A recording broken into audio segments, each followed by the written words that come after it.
Hello, sophomores, and welcome to your George Orwell's 1984 background PowerPoint. This screencast is just going to walk you through what you need to know going into this book, this very controversial book. George Orwell also wrote Animal Farm, which we will be reading this year as well. And that book, Animal Farm, was actually on some districts' banned book list because of the messages that George Orwell made regarding society and government and politics. So this particular novel is all about the idea that wherever you are, whoever you are, the government, or in this case, Big Brother, can watch you at all times. So 18 years ago, when I started teaching this novel, that seemed completely far-fetched. There wasn't Instagram, Snapchat, Facebook. You couldn't GPS something, directions. But now we can literally be found anywhere through cell phones, through social media, through the internet. And this book is more relevant now than ever. So here we go. About the author. His name is George Orwell. That was his pen name, but his real name was Eric Blair. He was an Englishman. He died very young at 47. And 1984 was written in 1948. So obviously, this is a book that was written telling the story of what would happen in the future. His political views. He was very critical of communism. And just a refresher, this is a society where all property is publicly owned. Each person works and is paid according to their ability and needs. He hated intellectuals. He hated liars. He hated cruelty. He hated political authority and totalitarianism, which, in case you need a refresher, totalitarianism is a dictatorship that requires complete obedience from the state. Sorry, that got caught off. The setting and the genre. This is a futuristic cautionary novel. It warns about what is going to happen in the future in terms of your privacy. The setting is in London and the mythical country of Oceania, and it's in 1984, which, remember, this would be in the future because the book was written in 1948. Characters. Winston Smith. He is our main character and the narrator of the story. You either love him or you hate him. He's 39. He is a low-ranking member of the ruling party. The party is what they call their government. This says see page 1 of your handout. You don't have that handout yet. Please disregard that. Number 3, he secretly hates Big Brother, and he dreams of rebellion against the government. These people of Oceania are constantly told that Big Brother is always watching them, and you might have seen these posters hanging around our classroom. Yet nobody has ever seen Big Brother in person. So everybody in Oceania has telescreens in their homes where they are constantly being watched by Big Brother.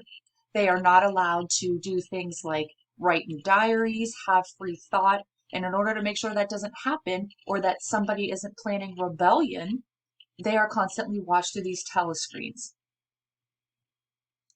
Julia. Julia is Winston's 25-year-old lover. She's a beautiful dark-haired woman. She claims to have had affairs with many party members.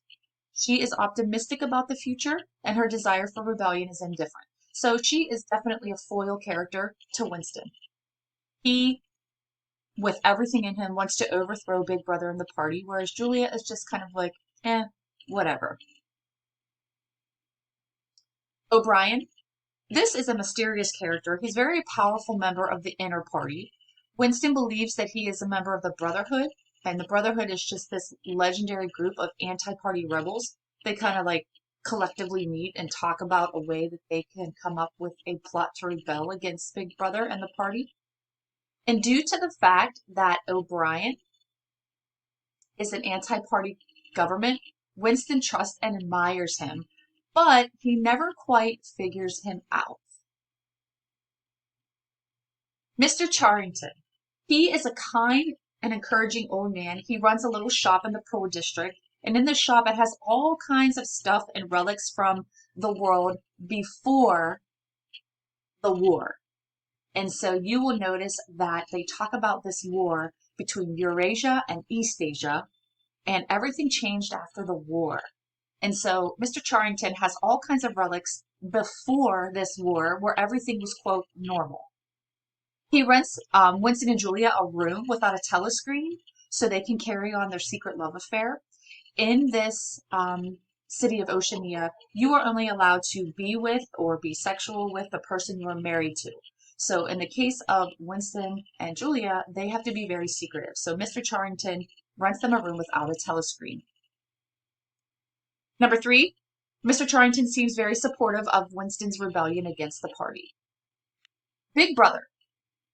He is the perceived ruler of Oceania. He looks like a combination of Adolf Hitler and Joseph Stalin. Big Brother's godlike image is stamped on coins and projected on telescreens, billboards, everywhere. His face is unavoidable.